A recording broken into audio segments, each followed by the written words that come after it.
Кырымның мектептерінде ишгалчылар Кырым татар байракларны көтермеге ясаклады.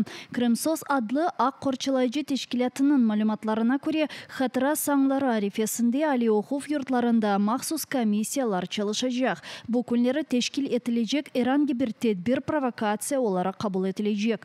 Крымсознун билдиргенине көрө, Кырым татар байракларынын ясак этилгенине дайыр кагытта язылы бир эмир жоктур. Амма алынган билгилерге көрө, Кырым мектептерине Аксеновдун тайынлеген чалашанлары келіп, тарақтамға эле байрақ санки дерсин кимсе тарафындан таздыкланмаганын билдирген.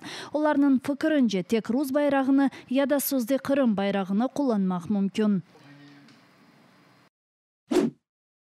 ФСБ 4-нчы диверсантны тутканы акта эсабат бере. Санки дерсин 43 жашындагы эр адам Ялта жыварларында ерлешкен Караизде газ борусуну июнь айында патлаткан. Ишгалчылар көйдеки газ борусунун зарар көрмесini Кырымдын энергетик системине япылган бир ужум деп адландырды.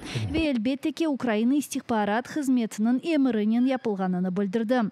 Yüzü gizlenген эр адам Рус көветчилеринин соравында өзүнүн мажараларını аңлатты. Санки дерсин СБУны вербовка эткен. Не үчүндүр ачык электрон почтанен япылган гизли месажылар көстөрдүлөр. Омур аркадашындан гизли сөзлөр ве эң муйымы Санки дерсин газ борусуну өз колунен патлаткан.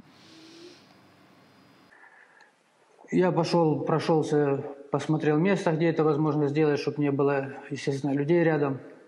И 22 числа ночью пошел и сходил на тайник, взял все, что надо мне, пошел на это место, установил этот заряд, отошел там метров 100, с кнопки сработало. Видеодaki адамның исимini ФСБ ачыкламай, ама русларның ишгал этилген Кырымда диверсия боюнча эсассыз ачкан давалары яңы бир şey дегил. 2021 сенесі бу кабы кабатлавларнен ФСБ Кырым татар милимежис рейсинин биринчи муавини Нариман Желялны ве фаал Азиз ве Асан Ахтемовлар кардашларыны тутты. Тизилген газ борусуну патлатуу кеби дава боюнча тутулган Кырым татарларга 13 жылдан 17 жылга кадар апис жазасы берилди.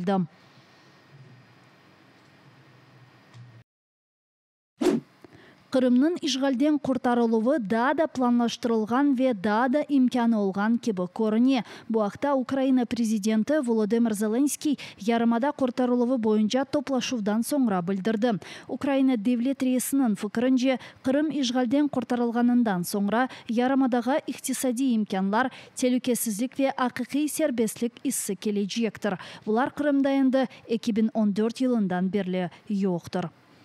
Під кожну деталь деокупації Криму має бути конкретний зміст, як саме нормальне життя повертається. Що саме це означає для Криму і для усіх наших людей. Це має бути для всіх зрозуміло. Крок за кроком ми робимо деокупацію Криму все більш досяжною і продуманою.